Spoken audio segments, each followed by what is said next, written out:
Thank you. More breaking news for you. Crews have found a body during their search for a driver who was swept away after his truck got stuck in floodwaters in Devore. News Chopper 4 flew over the scene this morning. San Bernardino County fire officials say the driver had attempted to cross a flooded road in the Cajon Pass, and that's when his pickup got stuck. They say he climbed up onto the roof but then disappeared in the rushing water. NBC4's Amber Frias is in Devore for us right now, and she'll have a live report coming up on the NBC4 News at 4. Meantime, the search has resumed for a man reported missing in San Bernardino County. This morning, News Chopper 4 was over the Cucamonga Creek in Chino. Authorities say the man was reported missing yesterday. The search was initially suspended because of dangerous weather and rising water levels. Police have been looking for the man from the air and on the ground, but so far there's been no sign of him. Well, this second storm caused plenty of damage across Southern California, and the cleanup is just getting started. Video from News Chopper 4 shows a number of downed trees along with some power lines, and we're not out of the woods just yet. A third storm is headed our way. We have team coverage of the storm. NBC4 meteorologist David Bigger is tracking the next round of rain. Yeah, but first, let's get started with Macy Jenkins. She's live in Fullerton now with the damage that neighbors woke up to this morning there. Macy. Well, Annabelle and Carolyn, I want to get right to just a powerful image. I'll have my photographer, Jorge Diaz, show you what we're looking at. This is a home on Amaridge Avenue in Fullerton. A pine tree came down early this morning around 2 o'clock, uprooted part of the sidewalk. There is now a crew that the city of Fullerton Public Works has sent over to try to cut some of this tree down. I want to bring in live the homeowner. This is Rashid Sharif. Thank you so much for joining us. Tell us what happened earlier today. Step on over here. You can talk to our viewers live. Tell us what happened this morning.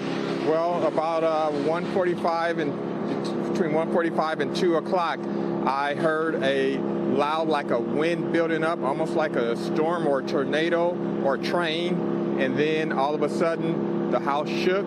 I heard a couple of booms, and then the whole house just shook. So I got up, went to the front room, and I saw the drywall, stucco, the 2x4s all littered over the living room. After that, I still didn't know what happened. So then I went outside, and when I came outside, I saw the tree had fallen onto the front of the house. And you were telling me earlier that typically you would be laying on that couch. Tell me why you weren't there. Yes, normally I stay up to about 1 or 2, but it's the start of Ramadan now, so I went to bed early. So had I not went to bed early, I would be on the couch, and there's boards and damage to the couch, so who knows how badly I would have been injured. So I'm very thankful for that I wasn't sleeping out there. Right. Rashad, thank you so much for sharing this with us. I know the city says that they came out, they're assessing what's next after they take this tree down, this parts of the tree down from on top of your house. Well, we hope that to get a tarp put up because it's still supposed to rain the rest of the week. So we got to get the tarp put up, and then from there, we're going to have the insurance company come out and assess the damage and see what needs to be fixed.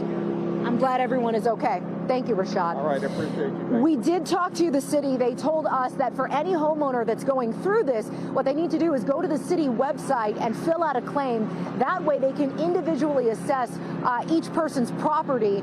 The city says they don't have a one-size-fits-all, and that's why they have to come out, individually assess, and see where the tree was. That will determine who takes care of the damage. Good news is that Rashad's family is okay, and this tree is coming down piece by piece. He did have some damage to his attic, but again, he's grateful that he is okay. With that, I'll send it back to you guys in the studio. Hey, Macy, really quick before you go, is that street blocked off? The street is blocked off now. It actually wasn't blocked off an hour ago, but it's not. It's blocked off by city workers and crews, but there is no tree in the middle of the street. A few blocks away, there was a tree that came down over on Fern. It was blocking the entire right-of-way, so no one could get in and out of the neighborhood. But thankfully, the city sent their public works crews over. They were able to chop that tree up and get it out of the roadway. Macy Jenkins for us, live for us. Thank you so much. All right, guys, let's go outside and take a live look from across Southern California. Right now, we're getting a break from the rain, but another storm is headed our way. Meteorologist David Bigger is here. He's tracking those conditions for us. Hey, David. And Annabelle, here's where the last system is right now. It's actually moving into portions of Arizona, but as you look toward Northern California, you could see more rain and more snow coming onshore, an indication of the next weather system that'll be arriving as we get into tomorrow. But the rest of today actually looks relatively dry. It's giving us a chance to actually count all the rainfall that we had. These are the rain reports since 1 o'clock in the afternoon yesterday. So this is just from last night's storm. You can see Porter Ranch about 1.25 inches rainfall wise. Thousand Oaks just over 1 inch of rain. Downtown LA just under about 1/2 inch of rain. Same with Santa Monica and about 1/3 of an inch of rain in Fullerton. Now you take what we had last night, you add it on to what we've had so far this week, and here are your rain totals since Monday. We've had almost 3.5 inches of rain for Porter Ranch, 2.5 inches of rain in downtown LA, Fullerton, just over 1.5 inches.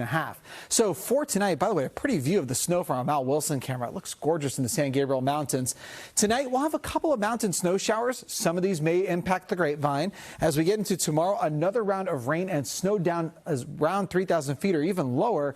And then by the end of the week, it's going to be dry for a few days. I'll take you through all of this in just a couple of minutes. Back to you. All right, David. Well, take a look at what some people in the San Bernardino Mountains are dealing with right now. Heavy snow and wind, certainly not a good combination there. You can see some trees came crashing down on homes and right through the roofs of some.